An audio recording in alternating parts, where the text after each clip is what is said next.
Hi everyone. Today we're going to be completing our notes on 7.4 solving trig equations. I want to start with this warm up. Let's go ahead and graph f1 of x, which is equal to the cosine of 2x. And then let's also graph on the same grid f2 of x, which is equal to negative 1/2. I'm going to graph f1 of x in red and f2 of x in blue. So f1 of x is the standard cosine function, except we have a period change, right? So we know that the period is equal to 2 pi over that b value, which is equal to 2. So therefore, the period for this function is pi. We have a horizontal compression by a factor of 1/2. So if we were to graph this, we know it goes from 0 to pi, and I know that it's going to start at a maximum, hit the midline, hit a minimum, midline, and then end at a maximum for that first cycle from 0 to pi. From there, it's just periodic, so it's going to continue that behavior for all x in the real numbers. So if I were to fill in the grid here, I'm just going to continue that pattern. Points are going to go up, it's going to go down, then back up, and back down, and so on. So when you're graphing this, please make sure that you fill the grid. And then when you're connecting your points, make sure that you have nice rounded waves. Remember, these sine and cosine functions are waves. They're not straight lines. So when you're graphing it, just be sure you don't have any linear pieces that look like straight lines. Okay, so now that you've filled the grid, your graph should look something like this. For the other function, f2 of x, I'm going to graph that in blue. So y equals negative 1/2. So that function is the horizontal line, y equals negative 1/2. And so that looks like this here. Okay. So for part A, we're saying how many solutions are there for negative infinity to infinity. So we're saying for the equation cosine of 2x is equal to negative 1/2, we're saying where is f1 of x equal to f2 of x? So if I were to look at where these are equal, we would see that it's wherever these two graphs cross. So I see here, here, here, and then also on the negative side, here, and here. But we know that this function is periodic. It's going to continue over and over and over for all x in the real numbers, from negative infinity to infinity. Therefore, there are infinitely many solutions over the domain negative infinity to infinity. Okay? So then the solutions, I can see that it crosses at x is equal to pi thirds. If I were to plug in pi thirds here, I would find that the function f1 of x evaluates to negative 1/2. Likewise, it also crosses at x equals 2 pi thirds. Again, if I were to plug in 2 pi thirds into f1 of x, so f1 of 2 pi thirds, we would find that it evaluates to negative 1/2.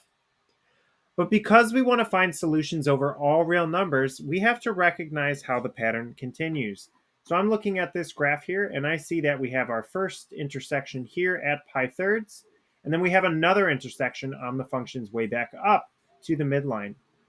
And then it repeats over and over every cycle. So that first intersection is a difference of pi units. There's one full cycle in between that first intersection, and likewise another pi units between the second intersection. Okay, and this is going to continue for all pi multiples of pi units.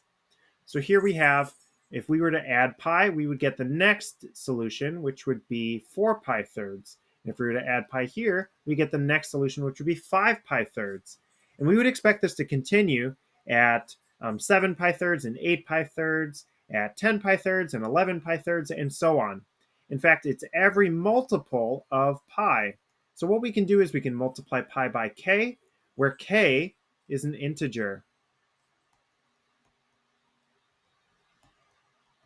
So remember, an integer are your whole numbers, 1, 2, 3, 4, 5, your counting numbers. It's your negative counting numbers, negative 1, negative 2, negative 3, negative 4, negative 5, but then also 0. So these are integer multiples of pi.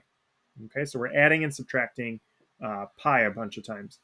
Okay, so you can write it like this, where k is an integer. You can also write it like this, where k is an element of the set of integers. This is shorthand. You can choose to write it this way, but if it's confusing, you can go ahead and write out where k is an integer. Okay, so this is all solutions over all real numbers.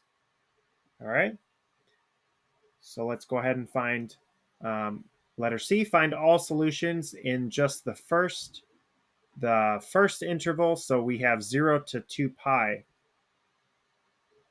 Okay, so if I wanted to find from 0 to 2 pi, we're just looking in this right-hand side of the graph. So we would have x is equal to pi thirds. We would have x is equal to 2 pi thirds. But then we would also have x is equal to 4 pi thirds. And then x is equal to 5 pi thirds.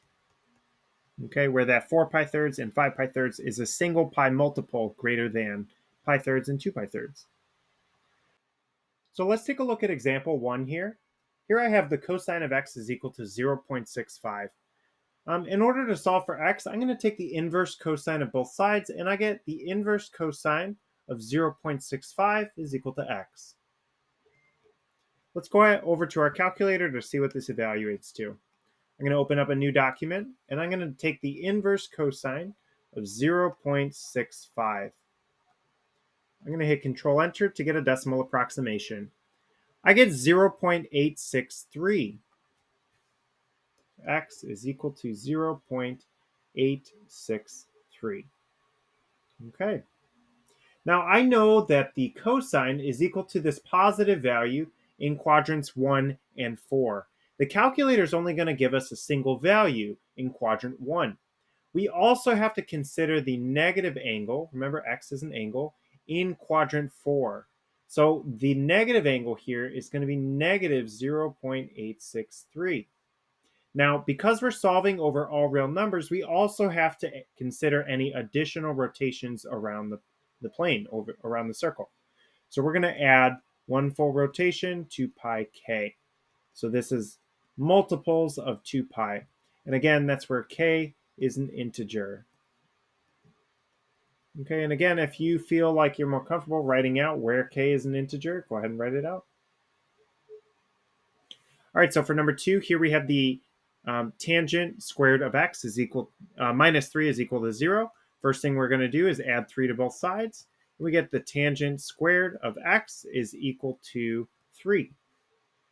Solving for the tangent, we take the square root of both sides, and we get the tangent of x is equal to plus or minus the square root of 3. So we actually don't need a calculator on this one. We know where the tangent is equal to, say, positive root 3. The tangent y over x is equal to positive root 3, where the vertical component, the y value, is root 3 over 2, and the horizontal component, the x value, is 1/2. And so we find that this happens at pi thirds and 4 pi thirds. Again, that's where the tangent is equal to positive root 3. Now we also have to consider where the tangent is negative root 3. So this occurs at 2 pi thirds and also 5 pi thirds. All right, so here we have root 3 over 2, and then also at 5 pi thirds, which we have negative root 3 over 2. So our solutions, x is equal to pi thirds, x is equal to 2 pi thirds, x is equal to 4 pi thirds, and I have no more space, so I'll write it over here. X is equal to 5 pi thirds. Remember, these are multiples of the tangent, so we're going to add pi k.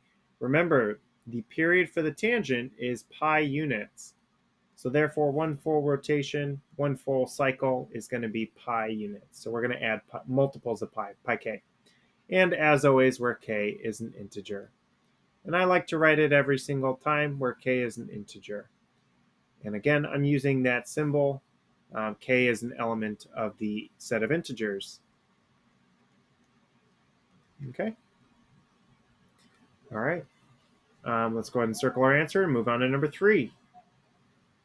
So number 3, we will need our calculator. Here we have tangent of theta is equal to 10. So then to solve for theta, we get theta is equal to the inverse tangent of positive 10. Okay. So let's go over to our calculator. Here we have the inverse tangent of positive 10. I'm going to hit Control Enter to get a decimal approximation. I get 1.471 radians. 1.471 radians. Now, again, we're going to have to add pi k. where k is an integer, because we want to add every cycle after that. Now, this is where tangent is equal to positive 10. So we know that the calculator, the range of the inverse tangent, is going to be quadrants 1 and 4. So we're missing the other value where the tangent is equal to 10, and that's in quadrant 3. So what we have to do is we also have to consider directly across from the 1.471 radians. And conveniently, that's going to be exactly a half rotation around the plane, or pi units, pi radians around the plane. Okay, so by adding this pi k here, we actually cover our bases. If we add one multiple of pi, that's going to um, cover that other spot on the graph. All right, so number 4, we don't need a calculator on. We want to solve for the cosine. We're going to add 1 to both sides. We get 2 cosine squared of x is equal to 1. Dividing both sides by 2, we get the cosine squared of x is equal to 1/2. And we know where the cosine, actually we got to square root this first. So then the square root of both sides, we get the cosine of x is equal to plus or minus the square root of 1/2, which is equal to plus or minus 1 over root 2, which is equal to plus or minus root 2 over 2. Okay, so then now let's go ahead and look at the graph. This is equal to where the function cosine of x is equal to root 2 over 2, both positive and negative. Okay, so we find that this happens at our 45 degrees, or pi fourths. We get a negative root 2 over 2 at 3 pi fourths. So this is root 2 over 2, negative root 2 over 2. This occurs at 5 pi fourths, and this is negative root 2 over 2. And then it also happens at 7 pi fourths. Okay? So we might notice that all of these are directly across from one another. What we can say is we have x is equal to pi fourths, but then each of these additional rotations, these are 45 degrees, and then between those two angles, so like between these two angles here, forms a right angle, 90 degrees. Same thing with these here, these two angles and these two angles. So we could write pi fourths plus 2 pi k, 3 pi fourths plus 2 pi k, 5 pi fourths plus 2 pi k, and 7 pi fourths plus 2 pi k. Or we could just simply write pi fourths plus a quarter rotation, pi halves k. And that covers all of our bases here. We don't have to write it 4 times. We can just say pi fourths plus every quarter rotation. All right, let's get some more practice. So here we have example 2. Solve each of the following equations. So here we have xy is equal to 3x. So what I'm going to do here is I'm going to move this 3x to the other side. And what we get is xy minus 3x is equal to 0. And then from here, we can factor out a GCF of x. And what's left over is y minus 3 is equal to 0. Now from here, because we factored out the x, we have a product of two factors, x and the quantity y minus 3. We can use the zero product property to solve for the equation by setting each of the factors equal to 0. And so what we find is when we solve each of these equations, we get x is equal to 0 or y is equal to 3. Okay? All right, so on the next one, here we have x to the fourth minus 2x squared is minus 3 is equal to 0. We can factor this to x squared minus 3 and x squared plus 1 is equal to 0. And so what we get here is zero product property, x squared minus 3 is equal to 0, or x squared plus 1 is equal to 0. For the first equation, when we add 3 to both sides, we get x squared is equal to 3, or x is equal to plus or minus the square root of 3. For the other equation, we subtract 1 from both sides, we get x squared is equal to negative 1. And then square rooting both sides, we get x is equal to plus or minus I, the square root of negative 1. So we have a complex solution here. All right, so for number 2, here we have the sine x cosine x equals 3 sine x. This is similar to the one we just had above. So we're going to subtract 3 sine x from both sides, and we're going to get sine x cosine x minus 3 sine x is equal to 0. We're setting it equal to 0. Now I notice we have a common factor of the sine of x. So we're going to factor that out, and we have cosine x minus 3 is equal to 0.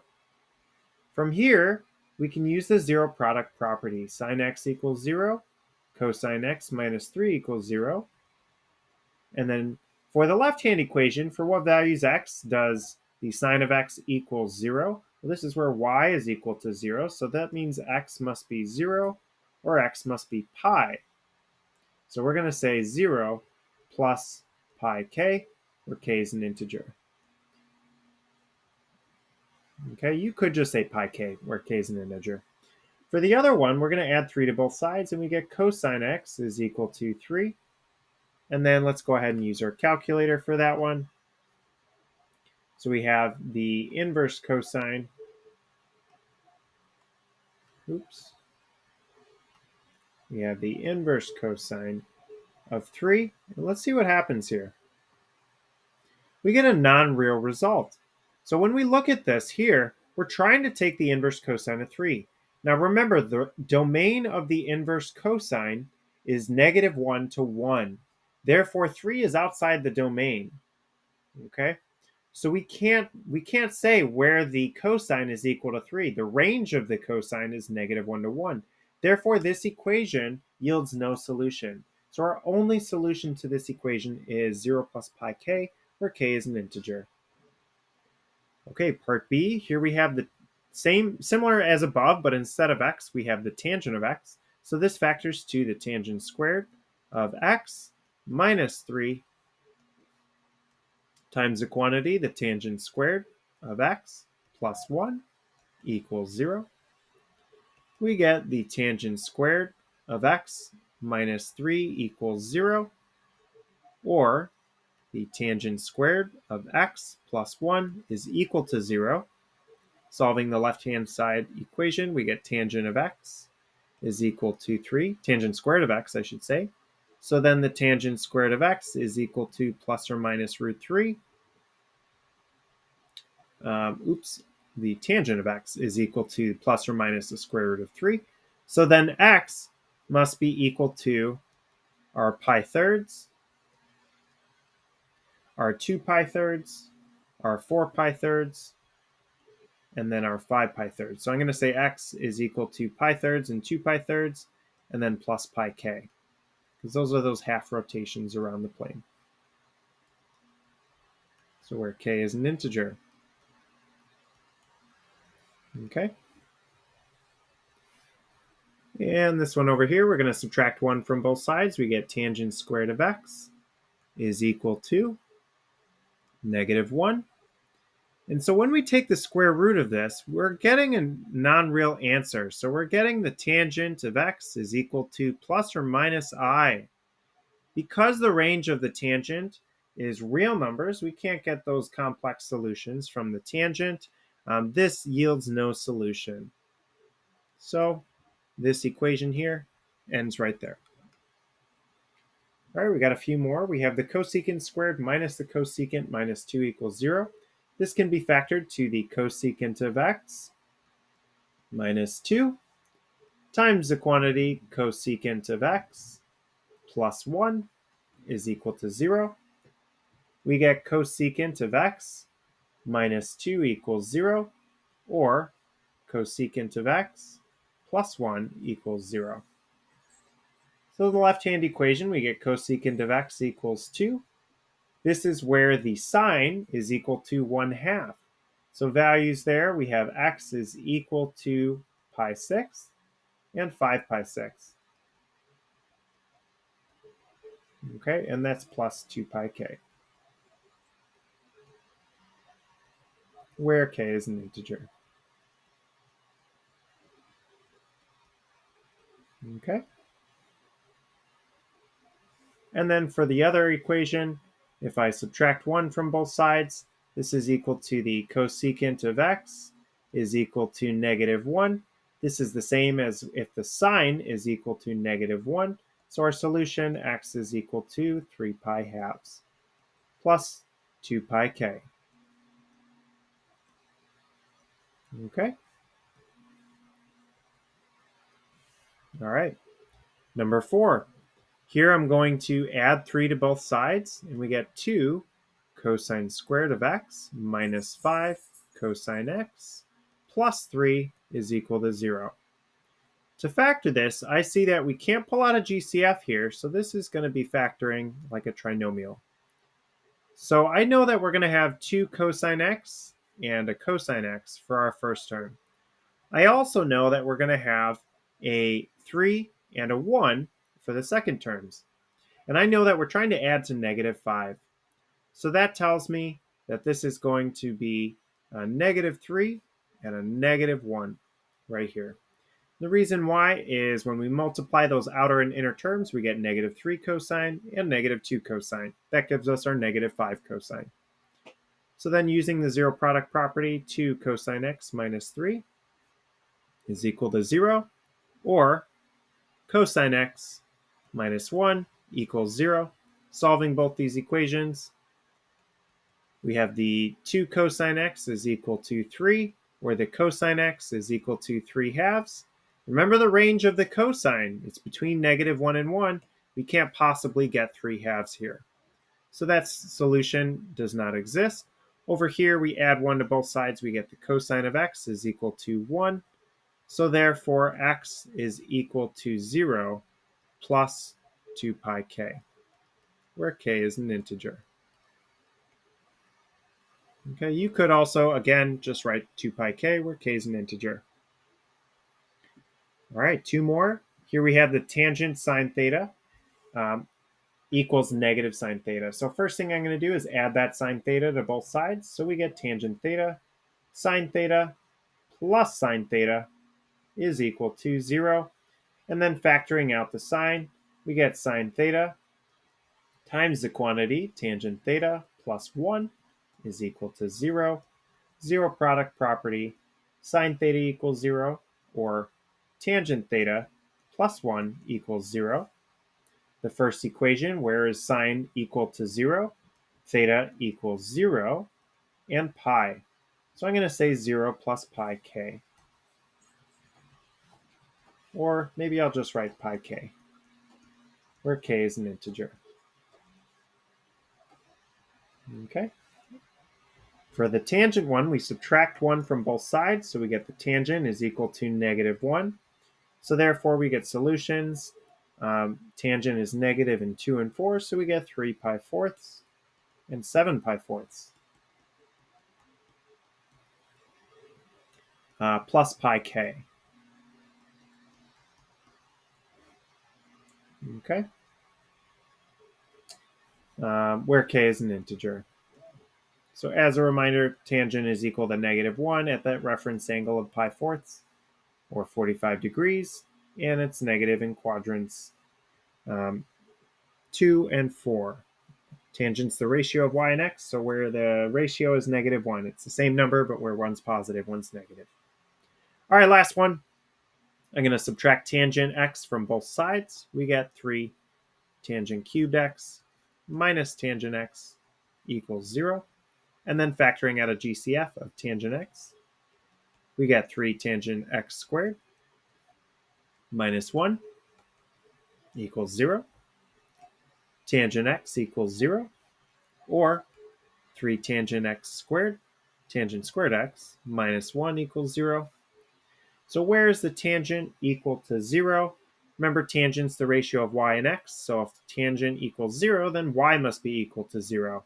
So this is x equals pi k, where k is an integer.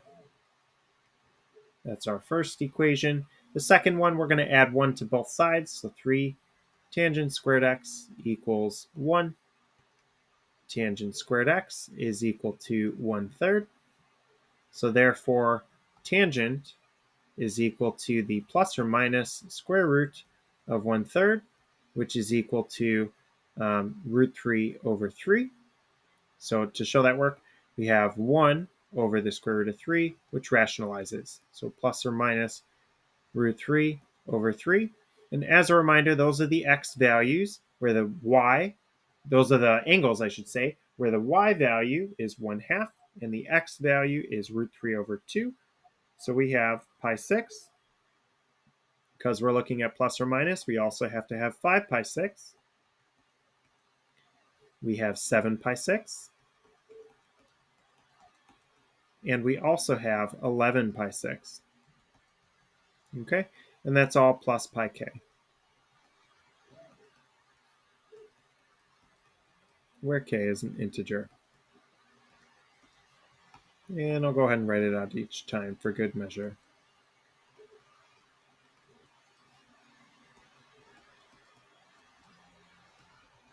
Okay, so here are our solutions to the last one. Now, you might notice you can consolidate some of these answers. When you add pi k to pi 6, you get that 7 pi 6. When you add pi k to the 5 pi 6, you get that 11 pi 6. So yeah, you could consolidate the answers.